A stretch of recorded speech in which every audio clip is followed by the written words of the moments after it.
পুরো জমের মতো তেড়ে আসছে। কি আসতে সবাই খেতে বসে গেছে, আমরা তখন ঢুকছি। গুড মর্নিং এভরিওয়ান, কেমন আছো সবাই? আশা করি খুব ভালো আছো। তো আজকে অনেকদিন বাদে আমি শাড়ি পরেছি, এই যে এই ব্লু কালারের শাড়িটা পরেছি। আজ থেকে 2 বছর আগে কিনে রেখেছিলাম, আজকে গিয়ে তার উদ্বোধন করলাম। তো শাড়িটা পরে যাচ্ছি কোথায়? যাচ্ছি হচ্ছে মগরাহাটে, মানে আমার আদি শ্বশুর বাড়িতে। তাই তো বলে, আদি শ্বশুর বাড়িই তো বলে। আদি শ্বশুর বাড়ির পাশে পিসিদের বাড়ি। হ্যাঁ, মানে আমার পিসির বাড়ি, তোর পিসি শাশুড়ি। হ্যাঁ, আমার পিসি শাশুড়ির বাড়িতে আজকে হচ্ছে পিসি শাশুড়ির বৌমা, মানে আমাদের বৌদির আর কি সাধ। তো ওই জন্যই যাচ্ছি। আর এখন বাজে, যদিও এখন আর মর্নিং নেই, 1:30 বাজতে যায়। আমাদের বেরোনোর কথা ছিল 12:30। আমি সকালবেলা দোকানে গিয়েছিলাম, যে কারণে দেরি হয়ে গেছে। আমরা বেরিয়েছি তখন 1:15। এই মগরাহাটের রাস্তার যে অবস্থা, এ আর শুধরোলো না।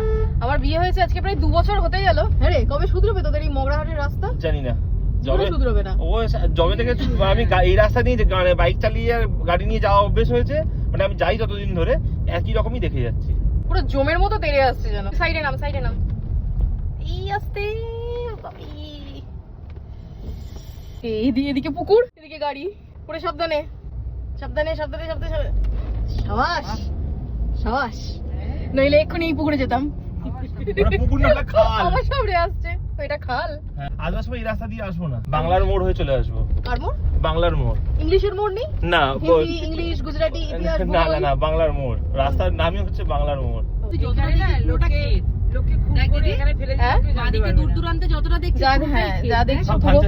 ধান চাষের জমি, অ্যাকচুয়ালি তাই। কিন্তু বাইরে তোমার সবসময় মার্ডার করে দিয়ে ফেলে দিয়ে যাবে, গলা কেটে ফেলে দিয়ে যাবে, চুরি করে নিয়ে চলে যাবে, কেন এইরকম মনে হয়? কোনো সমস্যা হয়, যারা লুটপাটের লোকজন এসেছে, তাহলে এই মহিলাকে আগে এখান থেকে বাইরে বার করে দেবো, দিন আমি বলবো এর থেকে সব লুটে দে, আমাদেরকে ছেড়ে দে।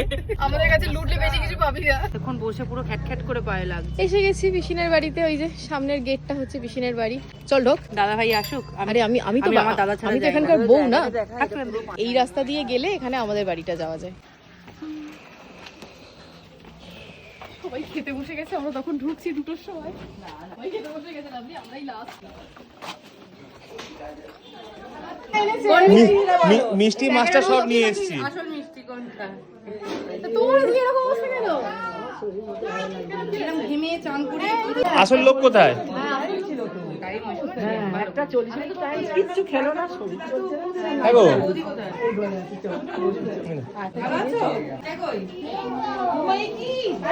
নিজে ঘুরে ঘুরে বেড়াচ্ছে, আমাকে দিয়েছে ক্যামেরা ধরার দায়িত্ব।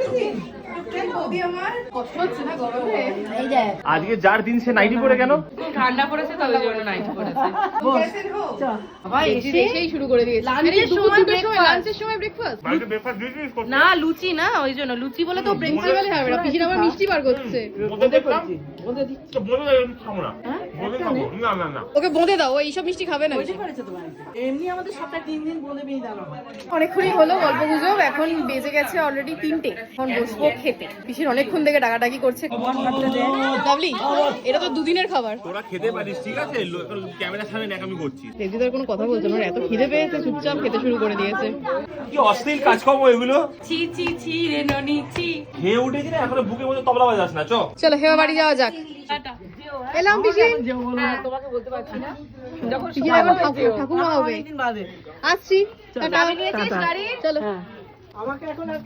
তো আমরা বেরিয়ে পড়েছি আবার এখান থেকে মোটামুটি বারুইপুর যেতে। এখানে মগরাটে ফল বলো, সবজি স্থানান্তরিত হয়েছে। লাভলি বসেছে সামনে, আমি বসেছি পিছনে। এমন খেয়েছি আমি, এমন খেয়েছে লাভলি যে ও আর নড়তে পারছে না।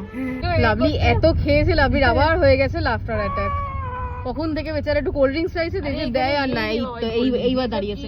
পাবি তো এখানে কোল্ড ড্রিঙ্কস আছে? যে কোল্ড ড্রিঙ্কস খাবে সে যাবে। বল দিদি কোল্ড ড্রিঙ্কস খাবি? তুই খেলে খাবো, মানে আমাকে দাবি হবে। টাকাটা মানে ধরেছিলাম, ছো মেরে নিয়ে চলে গেল। তুই গেছে কোল্ড ড্রিঙ্কস আনতে। দে আগে কোল্ড ড্রিঙ্কসটা দে। খুচরোটা আগে দে, দিদি কোল্ড ড্রিঙ্কসটা ফোন যা দিবি দে। আমি কাউকে কোনোটাই দেবো না, গেছি যখন আমি নেবো সব। না, ওরকম করতে নেই। আরে 60 টাকাটা মেরে দিবি দে। ইস, আমি আগে যে পিটুর কাছে গেছিলাম, অনেক টাকা খরচ হয়ে গেছে। পেয়েছি, হাতে কোল্ড ড্রিঙ্কস পেয়েছি। গরিবের 60 টাকা মেরে তোর ভালো হবে? সারা রাস্তায় হোঁচট খেয়ে খেয়ে পড়বি। ওই 60 টাকায় ও সিমাই কিনবে দে। এনে একটা কোল্ড ড্রিঙ্কস খেয়ে তারপরে কাজ। এমন হাসিয়েছে, নাক দিয়ে ডাল বেরিয়ে এসছে। ওটা ডাল নয়, ওটা সর্দি। না না, হলুদ ডাল। সর্দির মধ্যে পুরো মুখে ডালের ফ্লেভারের গন্ধ। বাবা চুপ কর। আমি আবার পিছন থেকে সামনে চলে এলাম।